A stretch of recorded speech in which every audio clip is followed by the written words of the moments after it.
Okay guys, ngira ndabereke ingene mushobora guhindura izina mwakoresheje mu kuguruza YouTube channel.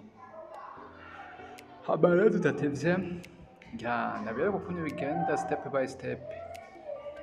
Okay, turaja inzira nyinshi ukeneye urashobora kuyihindura uciye muri Chrome canke kuri rya application ya YouTube.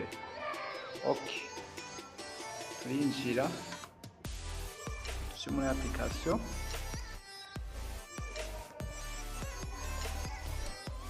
Okay, tugeze ngaha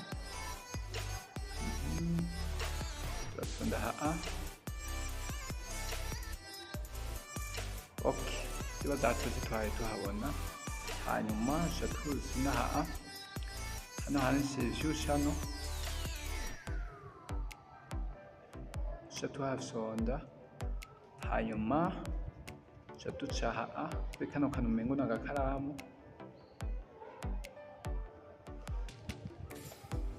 Okay, tugeze rero ngaha aho tuyihindurira ni hano kuri name na hano handitse handle. Okay, tuca dusonda hano akaramu.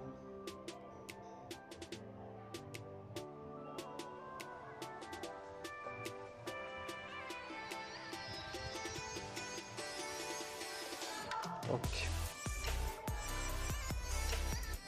tuca twandika, uca wandika izina ugombe kuyita.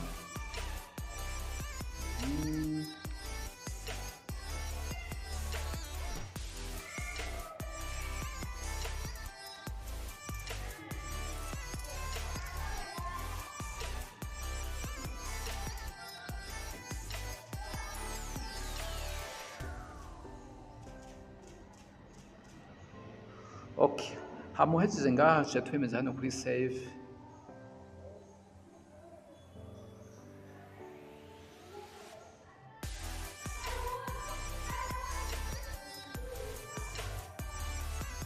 Hama tuca tuzana hano,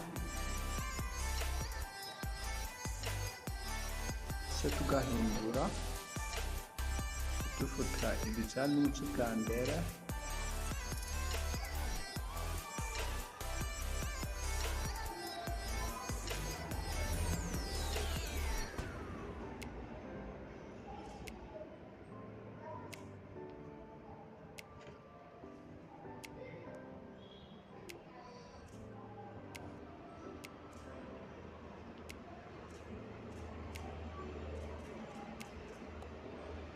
Okay, ndibaza twaye tugendana step by step.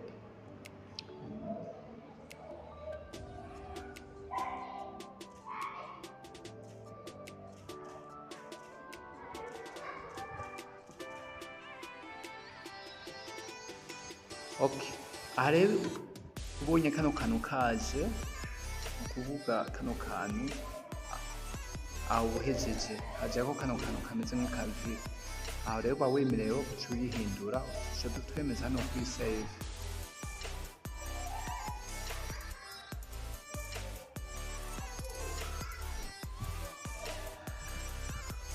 Okay, aho rero tuba duhejeje kuyihindura. Hama rero ikintu c'ingenzi muzokwama mubika rino zina rya YouTube. Hano muzoyikopya muraba ahantu muyibika data, nimba ari ku ma Facebook, nimba ari kuri za Gmail cyahandi, muyibike rino zina. Okay, nuko rero bigenda rero. Hanyuma nawe wowe utaragira sabone, urashobora kugira sabone nimba ino video mwayikunze. Sawa rero turi kumwe mu video zikurikira. Hama ndabibutse ko ino channel yacu icako ibintu bitandukanye nk'uko muyibona ku izina, ibintu bya mining n'ibintu bya technology.